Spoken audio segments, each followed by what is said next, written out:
Hace unos meses me tomé la molestia de ver una de las últimas obras de Marvel Studios antes de que se convirtiera en el vertedero de basura más grande de todo Hollywood. Estoy hablando de Black Panther, una película que se estrenó durante el mayor auge de Marvel Studios y que yo la verdad no había visto. En esos tiempos, Marvel Studios sacaba como 3 películas al año, así que se había vuelto muy cansado y tedioso tener que asistir a cada función o siquiera ponerte al corriente de todo el desmadre que estaban haciendo. Sobre todo si cada cinta que presentaban solo seguía siendo cada vez más una porquería, pero me voy desviando demasiado.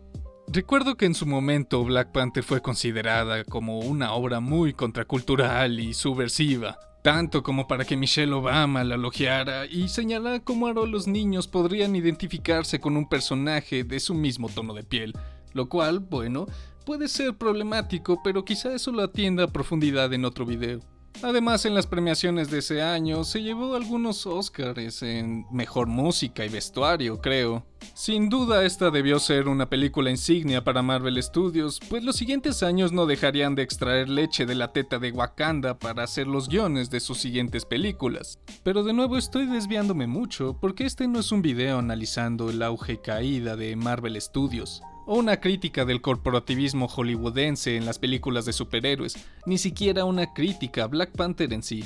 No, en esta ocasión solo se trata de que vi la película y me pareció una obra muy mala, pero sobre todo una obra muy hipócrita. Tanto que prefiero simplemente hablar de los temas de la película y cómo los aborda, y también porque no quiero que este se vuelva un canal de reseñas. Aquí solo voy a hablar del gran panorama, el big picture que rodea toda la cinta. Así que, una vez más, recuerdo que esta película cuando salió se consideró como una obra subversiva que reivindicaba la identidad afro y ponía sobre la mesa el tema de África como un continente sagrado que no merece la crisis provocada por el colonialismo de los europeos. Y al menos este fue el posicionamiento general de la cultura pop sobre esta cinta, y cuando la vi pues concluí algo que ya era obvio. Esta película es solo una mercancía, es solo la industria cultural del capitalismo atentando a los deseos más inconscientes de las comunidades marginadas de izquierda para incentivar, una vez más, lo que Zizek y Mark Fisher explicarían como el efecto pastiche para que el público general crea que vivimos en una época sumamente vanguardista y progresiva. Pero vamos a ignorar esto por un momento y trataremos de abordar esta película de forma mucho más seria. Black Panther, el personaje en sí mismo, fue concebido por Stan Lee y Jack Kirby con la idea de precisamente reivindicar la identidad afrodescendiente en los cómics, un mercado en el que predominaba un tipo específico de personajes con trasfondos y apariencias específicas, así que Lee y Kirby se dieron cuenta de esto y pues se pusieron a chambear. No hay absolutamente nada de malo aquí, de hecho esta es una práctica que debería retomarse más en estos tiempos, donde antes de ponerse a imaginar un personaje original que diversifique un poco más los universos ficticios de cómics y complementen y expandan las historias a nuevos horizontes, se considera primero en cambiar el tono de piel de un personaje y a veces parte de su historia de origen para mostrarse como incluyentes y progresistas, poniendo como excusa que solo le están dando más profundidad al personaje en cuestión. Y lamentablemente los multiversos tan afamados, más ahora que en ningún otro momento, se usan de excusa para poder llevar a cabo estas prácticas. De verdad, no estoy seguro de qué pasó, pero de un momento para acá los multiversos en los cómics dejaron de ser historias alternativas en las que se exploraban líneas narrativas para complementar a un personaje y empezaron a externalizar muchísimo su carácter mercantil para venderle mierda a las masas. Claro, no es en todos los casos, pero sí se podría decir que es el panorama general, pues se trata de explotar hasta el último centavo. Solo pienso en voz alta, pero seguramente lo que hizo DC Comics con Watchmen tiene algo que ver con todo esto. Volviendo propiamente a la película, la cinta nos presenta a Wakanda, una nación africana que goza de un sólido sistema político, económico y social, y con una cultura milenaria que ha guiado cada paso del progreso de su civilización, y con una tecnología sumamente avanzada que no se parece en nada a los avances tecnológicos y científicos del resto del mundo. En buena medida gracias a su territorio rico en recursos naturales, como el vibranium, un metal causante de que la tecnología aquí parezca básicamente magia. De nuevo, no hay nada especialmente malo aquí en sí, porque pues esta película está basada en una serie de historias de cómics, como ya dije antes, y pues los cómics son así. Sin embargo, creo que la concepción de Wakanda es una muy buena introducción para empezar a hablar del continente africano, uno de los supuestos temas centrales de la película. África es un continente tan controversial como importante en la actualidad, pues es parte del pilar que se encuentra en la base de apoyo de la economía global. Lamentablemente, la situación por la que está pasando desde hace décadas atrás es algo de lo que...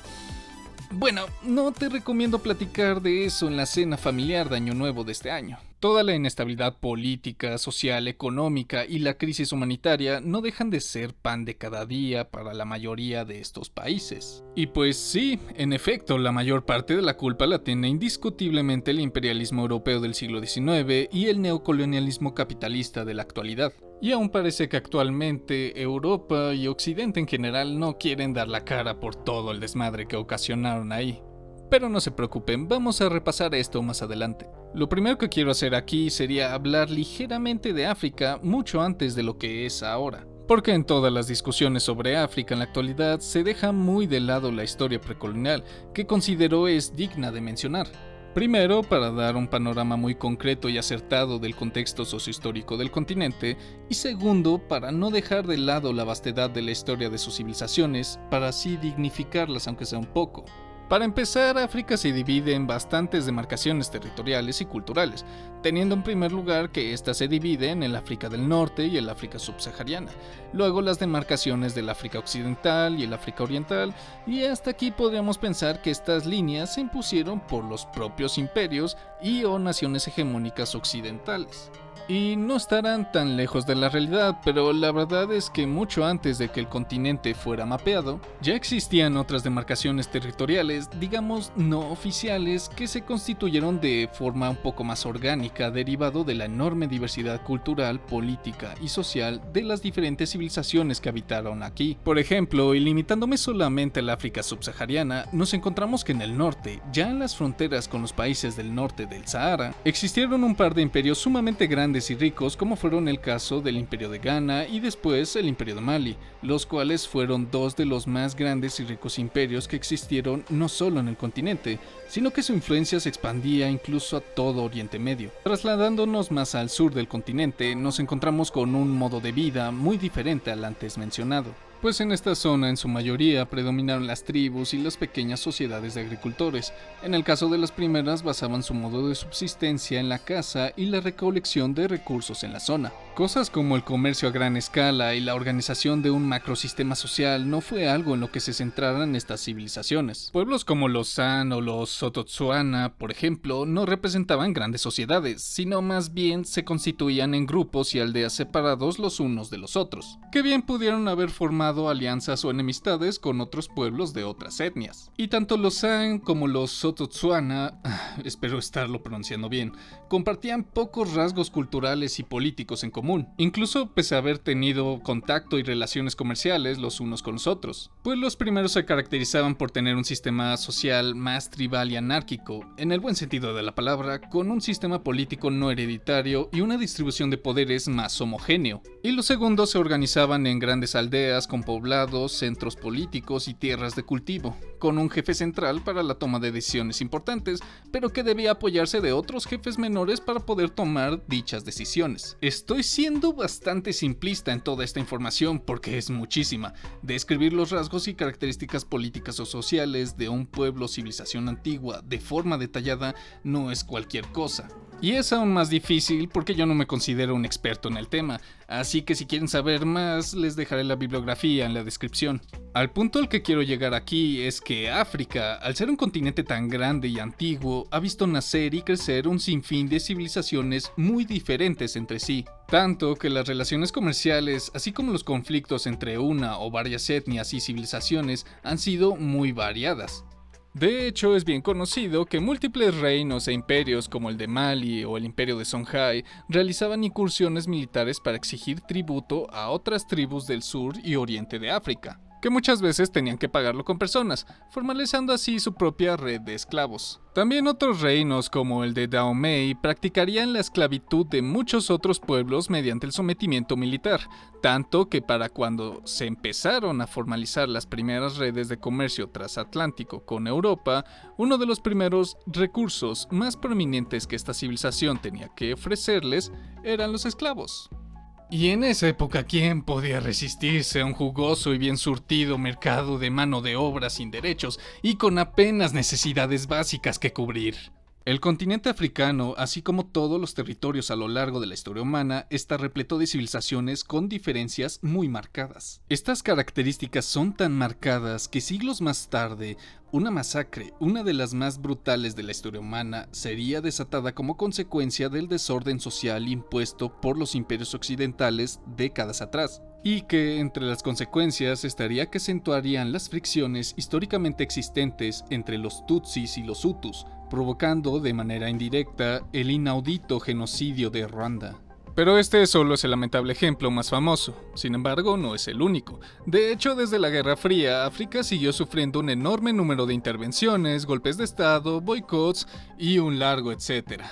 Hechos como la Guerra Civil de Angola, la crisis política del Congo durante los años 60 y el apoyo al apartheid en la África Austral nos sirven para concluir algo. Y es que África tuvo un proceso de heterogeneidad política y social mucho más agresivo después de esto, lo cual solo se acrecentaría después de la Guerra Fría, cuando empresas multinacionales como Shell, Meta, Huawei o Glencore entraron al juego de la desestabilización política y la destrucción del tejido social y de los ecosistemas de estos territorios. Sobre esto último, Black Panther no tiene casi nada que decir al respecto, salvo quizá la escena donde Killmonger discute con la supervisora del Museo Británico. Fuera de esto, la película solo se centra en enaltecer la civilización de Wakanda, que honestamente es de las cosas más fastidiosas que he visto en mucho tiempo. Porque, en serio, si cada componente de una cinta se pudiera dividir en el tiempo en el que dura, estoy seguro que 1 hora y 35 minutos serían solo de la película diciendo qué tan chingón es Wakanda y cómo todo el mundo se la pela. Es como las inmortales palabras que Ryan Reynolds como Deadpool una vez dijo. ¿Qué escritores tan flojos? Y un argumento que he visto mucho para defender este aspecto es que no se critica de la misma manera a otras civilizaciones fantasiosas del mismo universo cinematográfico o similares, como Asgard o la Atlántida. Pero en cuanto se busca hacer este tipo de comparaciones para afirmar de forma sesgada que en uno aceptamos como si nada que sea una civilización grande y poderosa, y en el otro no porque supuestamente no nos creemos el cuento de que una civilización africana llegue a este punto tan avanzado, dicha crítica se cae bajo su propio peso. ¿Pero por qué? Bueno, aquí tenemos que hacer un breve paréntesis para hablar primero de lo que significa la palabra verosimilitud. La verosimilitud es un término utilizado en literatura para referirse a la capacidad de una obra de presentarse como creíble y plausible bajo los lineamientos establecidos por el universo de ficción sobre el cual se está desarrollando dicha obra. Es decir, es la capacidad de una obra de ficción de ser fiel a sí misma y creíble para el lector, en este caso para el espectador. Porque claro, hay obras donde queda claro casi desde el principio que existe un protagonista o un grupo que es jodidamente bueno en lo que hace y nadie es rival para ellos. Y lo que realmente importa aquí y causa intriga es cómo le harán estos cabrones para bajarle los pantalones y poner en cuclillas a los otros cabrones que se les ponen enfrente. La saga de John Wick es el mejor ejemplo que se me puede ocurrir de esto. Sin embargo, aquí esto no aplica, porque es absurdo que te quieran retratar a Wakanda como un país o un reino sumamente poderoso en todo sentido, cuando existen otros reinos que se supone son igual o más poderosos aquí, y aún así parece que apenas le pisarían los talones a Wakanda. Indagando más está el hecho de que el reino de Asgard se establece desde el principio como un reino de dioses antiguos que se forjó en base a la magia más mística y a la dominación de otras civilizaciones, mientras que Wakanda nada más es chingona porque tiene un mineral muy raro y porque han enviado espías durante toda la historia para aprender sobre tecnología y ciencias sin que nadie se diera cuenta. Y no solo eso, resulta ser que gracias a esto Wakanda es aparentemente una civilización mucho más avanzada que los otros ejemplos que he mencionado. evolucionado, tanto tecnológica como socialmente hablando. Vamos, hablamos de tecnología que realmente es puta magia que tanto Odin como el Doctor Strange envidiarían con solo echarle un vistazo. Y no nos dicen básicamente nada sobre cómo es que esto es posible, solo que el vibranium es un metal muy raro y ya, y no me jodas, es el equivalente a porque un mago lo hizo aplicado a Black Panther. Y mientras, absolutamente nadie se da cuenta de la existencia de este país. Hasta las amazonas entendieron que la única forma de esconder un pedazo de tierra enorme del resto del mundo es con pura pinche magia de dioses griegos. Más si se supone que tienen a la mente más brillante del mundo en este universo, un güey que de manera no menos estúpida y poco creíble resolvió el problema del viaje en el tiempo en 5 minutos. Y Wakanda solo es así de chingona porque sí y ya, sin guerra, sin conflicto histórico entre diferentes sectores de la población, más allá de decirnos que existen distintas tribus que quieren el reino y mostrar una que otra escena donde supuestamente hay fricciones reales entre los distintos reinos de Wakanda. No obstante, no hay dialéctica real. Sé que el UCM no se caracteriza precisamente por ser profundo y filosófico con sus historias, pero un poco más de desarrollo sobre las obras que crean no es un crimen, lo cual dudo que estén considerando para su regreso. A mí me queda claro que Wakanda, si fuera una nación real con las características que tiene, primero habría comerciado con otras civilizaciones del norte del Sahara y después habría tratado de someter al resto de las tribus alrededor suyo y hasta habría hecho una guerra genuina contra otros imperios. Porque ese es el camino predilecto de cualquier imperio, lo que claramente rompe con el discurso del nativo inocente y dócil que el pensamiento de colonial tanto le gusta. Otro argumento más sólido podría ser que el hecho de que se enaltezcan de esta manera a una civilización ficticia con una total inspiración de civilizaciones y de la cultura africana real que sí existió, es en sí misma una forma de hacer una crítica a la cosmovisión occidental y reivindicar a la identidad afrodescendiente. El único problema que veo con esto es que obras como esta parece que suelen centrarse en simplemente enaltecer algo y ya, cayendo en la trampa de polarizar de manera absurda una historia, donde los malos son muy malos y los buenos son muy buenos. Lo que en mi opinión es pésimo porque limita de manera considerable los temas que puede abordar una obra. De hecho, la película se centra tanto en querer decirnos que Wakanda es el país más chingón del mundo sin ningún defecto imaginable, que al final todo el posible conflicto que se pudo desarrollar a profundidad entre las naciones occidentales y una de las naciones más avanzadas que existen ubicada en el continente africano, y todos los temas y conflictos políticos, sociales y económicos que eso conlleva se van por el inodoro después de la cena del museo. De verdad, si aún creen que esta película sigue siendo muy confrontativa y contracultural, primero, ¿qué tal si se preguntan esto? Porque al final de la película, T'Challa utiliza sus infinitos recursos para comprar un par de edificios en Nueva York para darle una mejor vida a la población afrodescendiente de esa región del mundo. ¿Por qué no utilizó esos recursos para tratar de mejorar la calidad de vida de la mayoría de países africanos a su alrededor primero? Es decir, claro que la minoría negra la suele pasar muy mal, ni se diga en Estados Unidos. Pero creo que todos estaremos de acuerdo en que muy pocos países realmente la pasan tan mal como la República del Congo, como Kenia, como en Somalia y demás. Y si el reino de T'Challa sí ayudó a estas naciones africanas, ¿por qué no se muestra en la película? ¿A qué le tienen miedo exactamente? O sea, es literalmente Disney promocionándote otras pendejadas y diciéndote qué se puede criticar y qué no. Ahora, una vez que critiqué a grandes rasgos esta película, me gustaría hacer un espacio para hablar ampliamente de uno de los personajes de la cinta, Killmonger, el antagonista principal.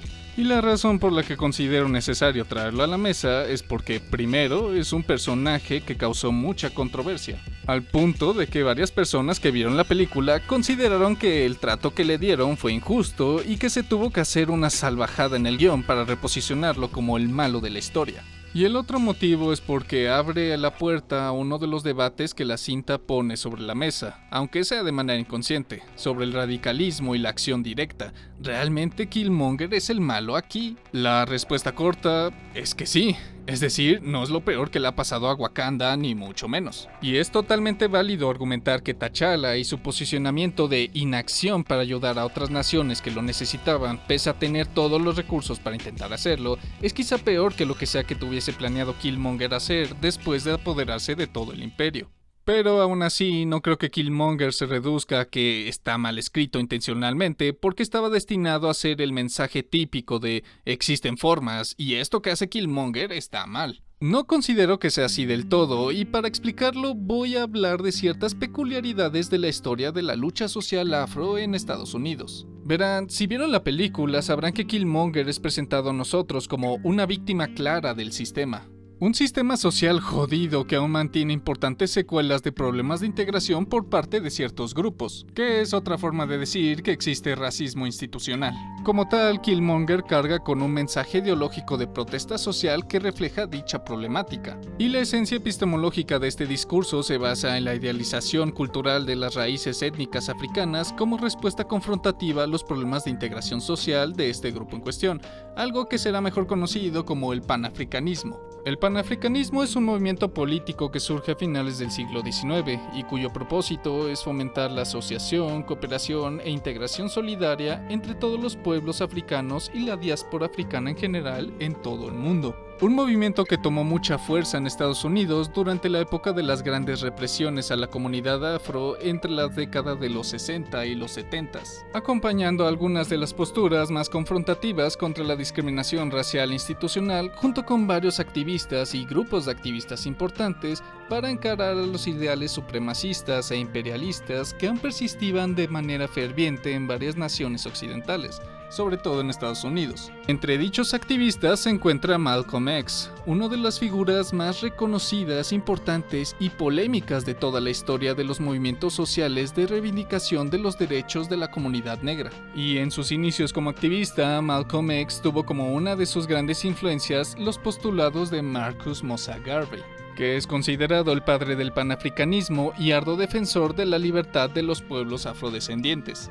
Pero lo que quiero destacar aquí es que Malcolm X se vio sumamente influenciado por las ideas de Garvey en sus inicios, sobre todo en la etapa en la que pertenecía a la Nation of Islam. Esta primera etapa de Malcolm fue quizá la más radical y confrontativa en su carrera, llegando al punto de promover la separación total de los negros y los blancos en estados diferentes dentro de Estados Unidos, con la idea de tener un territorio exclusivo para la comunidad afro y garantizar su seguridad y autonomía social de aquellas instituciones que habían reproducido la represión y discriminación racial contra los afroamericanos. Y créanme, si esta idea se les hace mínimamente radical, pero quizá un tanto justificada al revisar el grado de discriminación y represión ejercida por el Estado hacia la gente negra, las cosas se vuelven aún más extrañas cuando directamente hablamos de Moses Garvey, el que ya establecí fue una gran influencia para Malcolm X.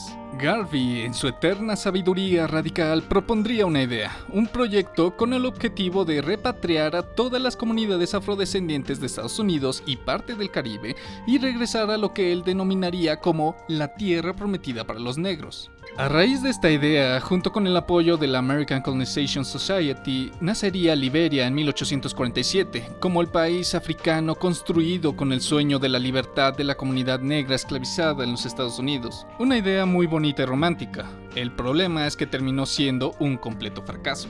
Pues incluso desde antes de concretar el proyecto, la repatriación no había tenido el éxito que se esperaba, pues para empezar eran pocos los afroamericanos y caribeños que realmente quisieron tomar un crucero para repatriarse y vivir en Liberia. Al mismo tiempo, el control de migración e integración a la recién llegada a Liberia fue un chiste.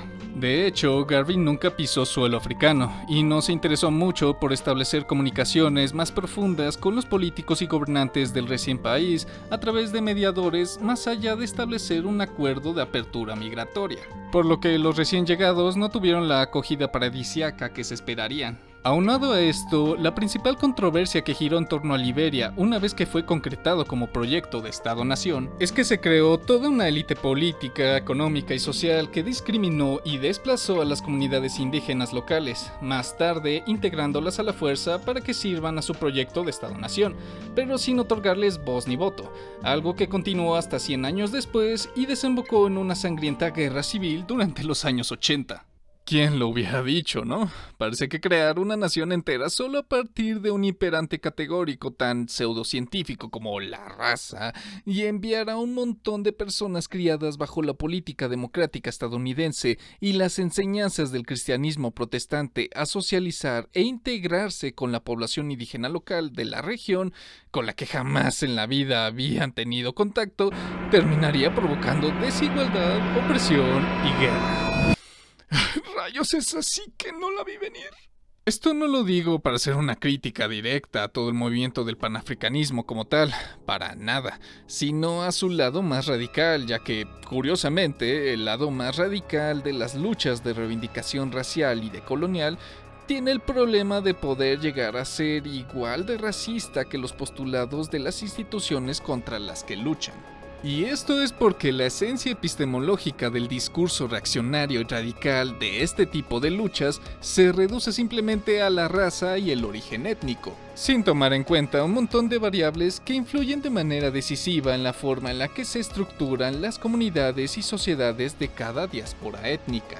Por eso hace mucho que la idea de crear una nación exclusiva para un solo grupo étnico dejó de ser una buena idea, y parece que es esto lo que Killmonger no comprende. Porque una cosa es la lucha en contra del imperialismo y la unión de diversos grupos racializados y oprimidos para combatir aquellas instituciones y actores políticos y económicos que reproducen activamente esta explotación y segregación social, y otra muy diferente es incentivar la creación de un grupo homogéneo bajo una sola concepción de lo que debe ser un proyecto político determinado, en este caso en base al color de piel.